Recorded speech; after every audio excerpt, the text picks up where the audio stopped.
আমাদের মুক্তিযুদ্ধের ইতিহাস, আমাদের গৌরবের ইতিহাস, আমাদের বিজয়ের ইতিহাস, এই ইতিহাসকে মুছে ফেলতে পারবে না। আমি জানি এটা মুছে ফেলার চেষ্টা হচ্ছে, সংবিধানকে ধ্বংস করা, জাতীয় পতাকা ধ্বংস করা, অনেক চেষ্টাই করা হয়েছে। লাখো শহীদের রক্তের বিনিময়ে যে পতাকা পেয়েছি, যে সংবিধান পেয়েছি, যে স্বাধীনতা পেয়েছি, তা ওই কয়েকজন বুলডোজার দিয়ে ভেঙে গুড়িয়ে দেবে এ শক্তি তাদের হয়নি এখনো।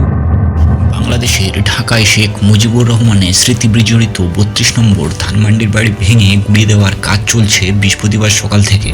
রাতভর অভিযানে ধ্বংসপ্রাপ্ত হয়েছে বাড়ির বেশিরভাগ অংশই। বাড়ির সামনে জড়ো হওয়া কয়েকজন বলেছেন স্বৈরাচারের কোনো চিহ্ন তারা রাখতে চান না।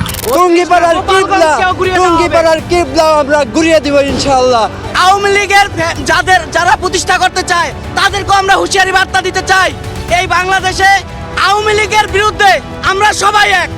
যখনই আওয়ামী লীগের শব্দটা আসবে, দেশের যে কোনো পরিস্থিতিতে আমরা সবাই এক হয়ে এই আওয়ামী লীগকে প্রতিহত করবো ইনশাআল্লাহ। ভবনের বড় অংশ ভাঙার পর মানুষকে উল্লাস করতেও দেখা গিয়েছে।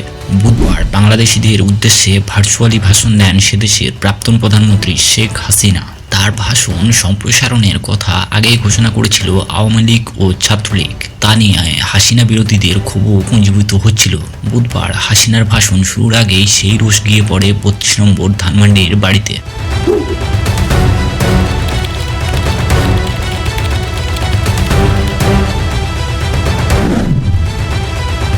সমাজ মাধ্যমে ডাক দেওয়া হয় মার্চ টু ধানবাড়ি 32 কর্মসূচির। এরপর মুজিবের বাড়িতে তাণ্ডব ভাঙচুর চালায় জনতা। পরে সেখানে অগ্নিসংযোগও করা হয়। এরপর বেশি রাতের দিকে বুলডোজার, ক্রেন, ভ্যাকুয়াম মেশিন নিয়েও আসা হয়। শুরু হয় মুজিবের স্মৃতি জড়ানো 32 নম্বর ধানমন্ডির বাড়ি ভাঙার কাজ।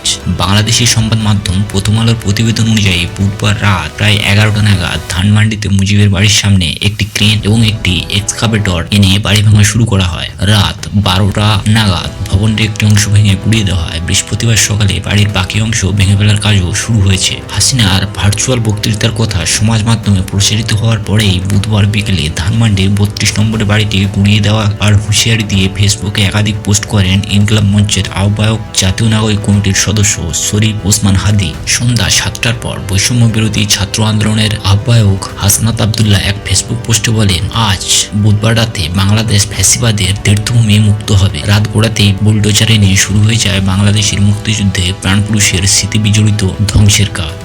কাজের অগ্রগতি বলছে বৃহস্পতিবারেই শেষ হয়ে যাবে বাংলাদেশের জাতীয় জনকের স্মৃতি। বুধবার ধানমন্ডিতে মুজিবের বাড়ি ভাঙার প্রসঙ্গ উঠে এসেছিল হাসিনার ভার্চুয়াল ভাষণে। আমার পরিচয় হলো ও বাংলাদেশে ধ্বংস করে দিছে, ওরে কখনো আমরা এই বাংলাদেশে রাখিনি, রাখবো না। কোনো স্মৃতি ওর বাংলাদেশে থাকবে না, ওর বাংলাদেশে কোনো স্মৃতি থাকবে না। এই স্বৈরাচারের স্মৃতি বাংলাদেশে আমরা রাখতে চাই না। স্বৈরাচার যত উকি চুকি মারবে, তত তাদের যে আস্তানা আছে, স্তম্ভ আছে, সেগুলো ঘুরিয়ে দেওয়া হবে। আমরা বলবো যে ফেরাউন মৃত্যুর আগে হচ্ছে তওবা করতে চেয়েছিল, কিন্তু হাসিনা তারপরে তওবা করতেছে না, তারপরে তার দোষর এবং তারা কোনো অনুতপ্ত করতেছে না। সুতরাং হাসিনা এবং হাসিনার যে সমস্ত লেসপেন্সাররা রয়েছে, তারা হচ্ছে ফেরাউন, হচ্ছে বড় ফেরাউন। ফেরাউন তাদের কাছে ফেল।